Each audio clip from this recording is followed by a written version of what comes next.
ദൂരെ ദൂരെ കടുകുപൂത്ത മഞ്ഞപ്പാടങ്ങൾ, ആപ്പിൾ പൂക്കൾ, മഞ്ഞുമലകൾ. ഈ ഭൂമിയിൽ ഒരു പാരഡൈസ്, ഒരു സ്വർഗമുണ്ടെങ്കിൽ അത് ഈ താഴ്വാരമാണ് എന്ന് നമ്മൾ പറഞ്ഞു പഠിച്ചൊരു സ്ഥലത്താണ്.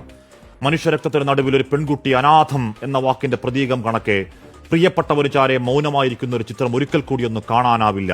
ആ നിശബ്ദ വേദനയ്ക്ക് എന്തൊരാഴമാണ്. ആ കൈകളിൽ കിടക്കുന്ന ചുവന്ന കുപ്പിവളകൾ മിണ്ടാതെ പറയുന്നുണ്ട്, 6 നാൾ മാത്രം നീണ്ടൊരു മധുവിധ മധുരം.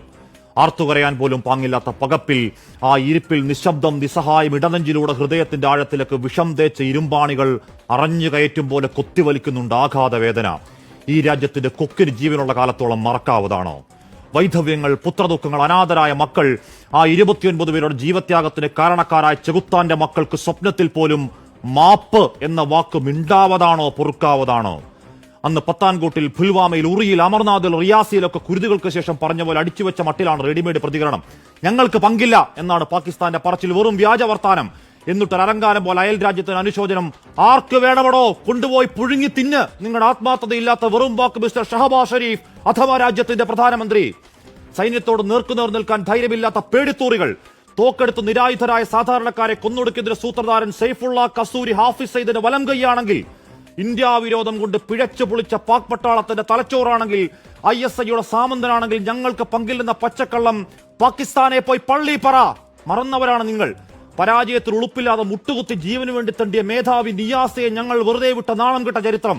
കാർഗിൽ തിരിച്ചോട്ടം, ബലാക്കോട്ടിന്റെ നീലാകാശ് നിറഞ്ഞ മിറാഷ് വിമാനങ്ങൾ, താഴെ ചാമ്പലായി ചത്തുമലച്ചു കിടന്ന ഹാഫിസ് സയ്യിദ് അടവച്ചിറക്കിയ അന്തകവിത്തുകൾ, മരണവക്താക്കളൊക്കെയും മറന്നതാണെങ്കിൽ പഠിക്കുന്നില്ലെങ്കിൽ കാത്തിരിക്കുക ആവർത്തന ചരിത്രം. ചോര കൊണ്ട് അശനിവാദം. ഈ മഹാരാജ്യത്തിന്റെ പ്രതികാരം തടുക്കാൻ നിങ്ങളുടെ സൈനിക മേധാവി ഉണ്ടല്ലോ. ഇന്ത്യ വിരോധം തലക്ക് പിടിച്ച് വട്ടായൊരുത്തൻ അസീം മുനീർ, അയാളും അയാളുടെ കൂലിപ്പട്ടാളവും കുറച്ചുകൂടി മൂക്കണം. ചെറുക്കാമെങ്കിൽ ചെറുക്ക്. അവിടെ മതം തിരിഞ്ഞ് നിങ്ങൾ പാവങ്ങളെ പോയിന്റ് ബ്ലാങ്കിൽ നായാടിയെങ്കിൽ, വീണവന്റെ മതം ചെയ്യാത്ത ഞങ്ങൾ ഇന്ത്യക്കാർ രോഷത്തിൽ എരിയുന്നുണ്ടെങ്കിൽ, വിനാശകാലെ നിങ്ങൾ ചിന്തിയത് ഞങ്ങളുടെ സഹോദരങ്ങളുടെ ചോരയാണെങ്കിൽ, കസൂരിയും അയാളുടെ മാസ്റ്റർ ബ്രെയിൻ തന്തമാരും ആയുഷണ്ണി കാത്തിരുന്നോ? വരുന്നുണ്ട് നിന്റെയൊക്കെ അണ്ണാക്കിലേക്ക് റഫാൽ, മിറാഷ് തീർക്കുന്ന വെടിക്കെട്ട്. വെറിയൻ സാമ്രാജ്യങ്ങൾക്ക് മുകളിലേക്ക് തീമഴ പെയ്യിക്കാൻ ലോകത്തെ എണ്ണം പറഞ്ഞ പട്ടാള ശക്തി, കൂടപ്പറന്ന ചോരയ്ക്ക് പകരം ചോദിക്കാൻ ഞങ്ങളുടെ നെഞ്ചിലെ പ്രതികാരത്തിന്റെ സംഹാര ശക്തി.